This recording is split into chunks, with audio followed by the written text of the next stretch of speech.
근데 이 각하 주장이 왜 나온다고 보세요? 국민의 의원들 다 죄다 요새 각하 하더라고요. 그거는 윤석열 각하 이러면서 정치 쪽에서 추론하건데 이런 얘기도 있었어요. 아 얘네도 아는구나. 그러니까 이제 각하란 게 집에 가라 이 소리 아닙니까? 간단히 말하면 갑자기 내용 증명을 구청에 와서 우체국에 가 임마 집에 가 이렇게 할 때 이제 각하고 이걸 이제 좀 봐주는 게 심사잖아요. 그렇죠. 그리고 기각이니 인용이니 근데 보지도 않고 집에 가 임마 이렇게 하는데 이거를 문서를 보는 순간에 인용이 된다는 걸 얘네도 아는 거야. 그래서 각하로 그 주장이 나오는 거 아니냐? 예 이렇게 추론을 하더라고 여의도에서는. 충분히 일리는 있습니다. 재판관 중에서. 근데 또 최근엔 각하 얘기가 나오더라고요. 그러니까 뭐 제가 기각까지는 오케이 초반에 기각 얘기하다가 한 최근 2주 전부터 제 주변에 이제 저 이제 그 국민의힘 10년 정도 출입했는데 각하 얘기를 많이 해요.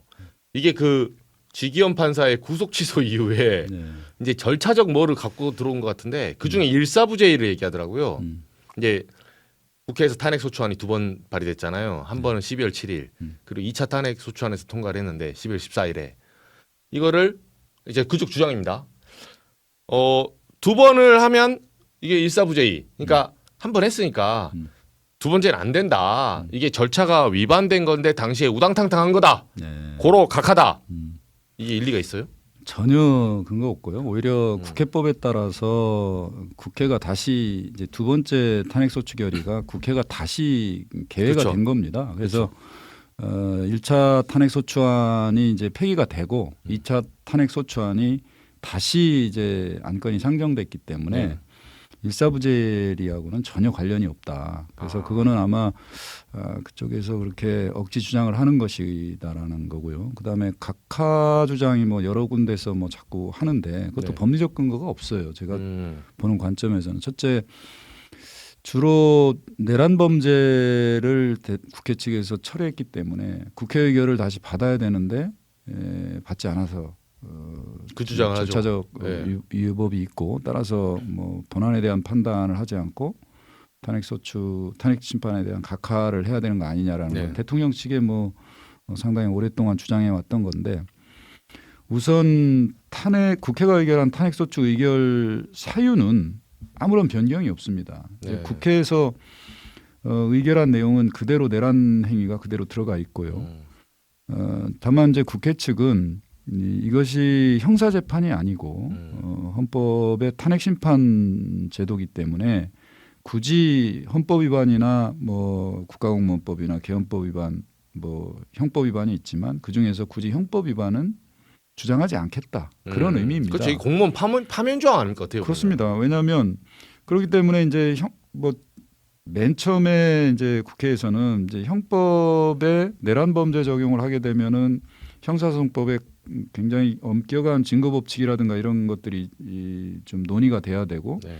대통령 측에서 상당한 시간 끌기가 있을 가능성이 있다라는 점을 아마 우려했던 것 같아요. 네. 그래서 대통령 측에서는 박근혜 대통령 때 헌재가 결정한 것을 예로 들고 그거를 모델로 삼아서 형법 위반 주장은 좀 철회하겠다 이런 주장을 했는데 사실관계 자체 탄핵 소추 사유 자체를 철회하는 것이 아니고 적용 법조만 빼겠다라는 거거든요. 즉 그렇기 때문에 그 어떤 사실관계에 대해서 어떤 법적 평가를 통해서 어떤 법 위반을 적용할 것인지 여부는 당사자의 주장과는 전혀 관계가 없습니다.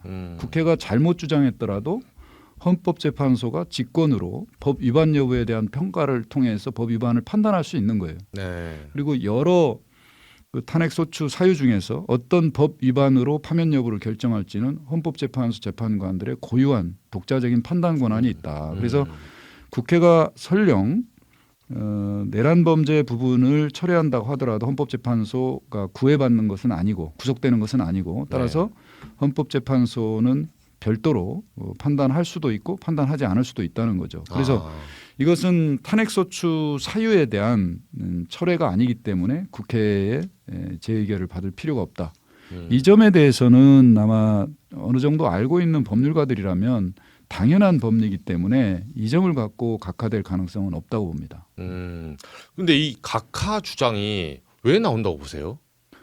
국민의힘들 결국은- 다 죄다 요새 각하 하더라고요. 그거는 뭐 윤석열 각하 이러면서 탄핵 심판 선고가 늦춰지면서 국민의힘이나 대통령 측이나 대통령을 지지하는 국민들 사이에서 어떤 희망사항을 네. 좀 더 부풀린 그런 주장이 아닌가. 그러나 법리적으로는 전혀 맞지는 않다라고 제가 말씀을 드릴 수 있습니다. 그러니까 저희 쪽에 정치 쪽에서 추론하건데 이런 얘기도 있었어요. 아 얘네도 아는구나. 그러니까 이제 각하란 게 집에 가라 이 소리 아닙니까? 간단하게 말하면 야 여기는 예를 들면 뭐 내용 증명을 하는데 갑자기 내용 증명하러 구청에 와서 우체국에 가 임마 집에 가 이렇게 할 때 이제 각하고 이걸 이제 좀 봐주는 게 심사잖아요. 그렇죠. 그래 기각이니 인용이니 근데 보지도 않고 집에 가 임마 이렇게 하는데 이거를 문서를 보는 순간에 인용이 된다는 걸 얘네도 아는 거야. 그래서 각하로 그 주장이 나오는 거 아니냐? 예, 이렇게 추론을 하더라고요. 여의도에서는. 충분히 일리는 있습니다. 뭐 네. 재판관 중에서 윤 대통령의 이번 비상계엄 선포와 그 일련의 행위들에 대해서 헌법에 합치된다거나 헌법에 중대한 위반이 아니라거나 그래서 대통령을 파면해서는 안 된다고 판단하기는 어려울 겁니다. 재판관이 아니더라도. 네.